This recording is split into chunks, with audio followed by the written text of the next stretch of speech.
Alright, so this house was almost eaten by a bear in Colorado. Hello! Before we get into this video, according to YouTube statistics, no one is subscribed. Absolutely no one. So subscribe! Also, follow me on Twitch to see more of this fat.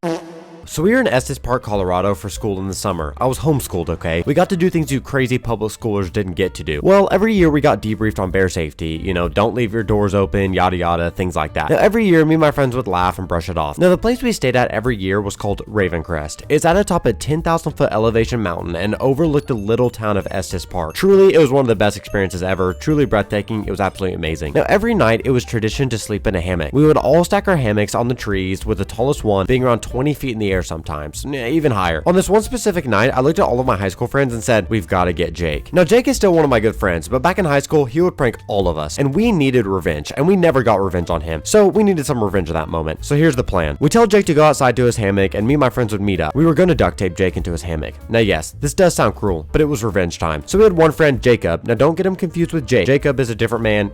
Jacob Tree Man, okay? He was sitting in the tree above his hammock with duct tape in hand. Now, it was dark at this point, so we didn't need too much cover. Now, this plan seems far-fetched, but it actually worked. Now, he went out to his hammock not suspecting a thing because we told him we'd be out there in just a second. So then we all met up, and then my other good friend Jacob was already in the tree. He already had the duct tape in hand, so he was already ready. Now, when Jake got into his hammock, Jacob jumped down from the tree and we spun Jake around in his hammock like a cocoon. We duct taped it shut and we just laughed. And then we were gonna let him go, but then someone yelled bear. Now, my idiotic self really laughed thinking they were joking. Nope, out of the woods a few 20 yards from us comes two cubs. Now, cubs are cute, but what you might not realize is that when there's cubs, there's an angry mom coming behind them. So we ran up to a lodge and then we saw her. Now, a behemoth of a bear strolling behind the cubs. Now, let me set the scene for you. So we ran up to the lodge. It was like a little up the mountain, and we were hiding on the second floor balcony. And it was, warm. It was a lodge. Like, it was nice. And I'd never run that quick in my life. I mean, ever. I mean, if I was in the Olympics, I don't even think I could run even faster than that. So my other friend Jacob, Tree Jacob, okay, climbed back up his tree and was right by the bears. I don't know why he did that. We told him to run with us, but he was like, no, I'm gonna go up the tree. And I thought he probably forgot that bears can climb trees. I don't know what he was thinking there, but from the lodge, we were about 100 yards from the bears. I literally ran 80 yards in probably like 4 seconds. I was running so fast, but we could hear Jake rustling around in his hammock because he heard us yelling and running away. And so he thought it was all part of the joke. So we yelled at him to be still, but he was like joking and yelling,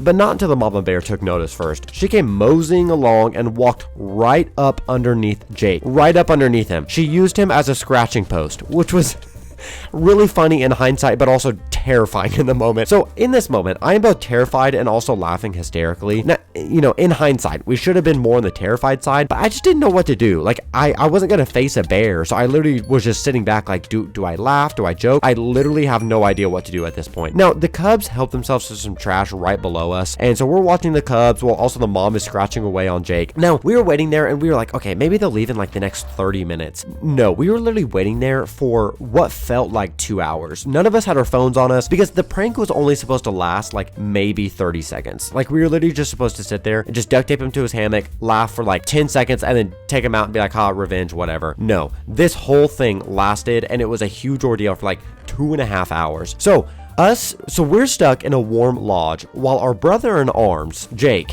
not Tree Jacob, Tree Jacob's still in the tree, but Jake was cocooned up in a hammock, duct taped shut, with a mama bear underneath him. Truly. Now, you may ask, why didn't you help your friend? Well, let's go through this. So we tried yelling, and that was probably our best idea that we had, but nothing budged. No one budged, no one moved, none of the cubs moved. They looked straight at us and just kept on eating. Then we were like, okay, maybe we'll make more noise. So we run into the lodge, get some pots and pans, and we're like banging away, nothing happening. So then our second thing was, do we go down there, act all big and tough, and say, oh, get away from our friend's in there, like, don't eat him? No. Do you want to face a mama grizzly? No, we didn't. We didn't face no bear. I wasn't gonna buck up on a bear, a literal bear that's coming out of the woods that has 2 kids. If you've ever met a human mom with 2 kids, that human mom is going to kill someone if they ever cross them. Now, a bear mauled, we would be dead. So yeah, so then you might be asking yourself, oh man, I would go up there and face them up. No, you wouldn't. I didn't think so. I didn't think you would. So we waited and waited and waited and waited and waited, and I kind of felt bad because the lodge was warm and outside was cold, and it was pretty cold, I'm not even gonna lie. So our man Jake was just outside in the hammock with a bear underneath him, and we watched, and the mom just kept watch on the cubs as well while they're just munching on trash. We were still trying to make noise. Nothing was happening. And so we waited and waited. And finally, after about 2 hours, they finally left. So we ran down as fast as we could and we cut Jake loose. He was so mad at us that he didn't talk to us probably for that whole week. Now, no one got hurt, but at the same time, we are never duct taping him up again, or anyone for that matter. So just take this as a lesson. Don't duct tape anyone up in Colorado where there could be bears, because bears are real and they might eat your friend in a hammock. So